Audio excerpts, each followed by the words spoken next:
Hey guys, welcome back to my channel, and in today's video we're going to be reviewing a semi-stitched lehenga from Amazon. So the link to purchase this lehenga will be in the description box for you guys to check it out if you're interested. So let's directly dive in to the review of this lehenga. Firstly, let me tell you the price of this lehenga. This one retails for 399 rupees plus 75 rupees, which makes it to 474 rupees. And I ordered it on December 2nd and I received it on December 7th, and today is December 9th.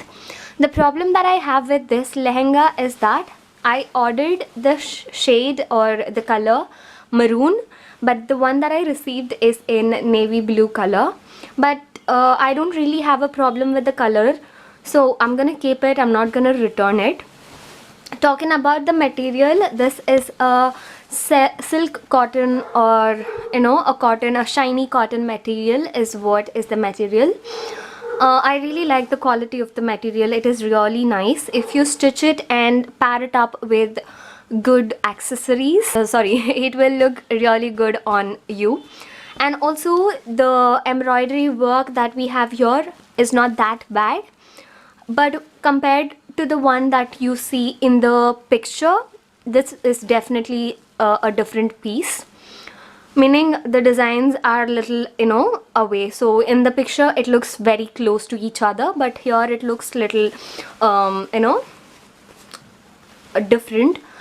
And another thing is that the handcuff, in the picture it has the design is up to here, till here, but in the actual piece it is only in the border. The same prevails with the shawl material also. The shawl material is a netted material with this border along with it. So the border looks really small, but in the picture it looks little bigger. But overall I really like the lehenga material itself. So if you ask me, I would recommend you definitely to try this, because you can wear it for occasions like any weddings, sangeet, or on a very casual parties. You definitely can try this out. So yeah, that's it for today. I hope you guys liked the review of this lehenga. If you did, make sure to like this video and follow me on my socials to see the actual picture where after I stitch this. If you want to see the picture, you will have to follow me on my Instagram, so definitely follow me there, and I'll see you guys with another video. Till then, take care. Bye.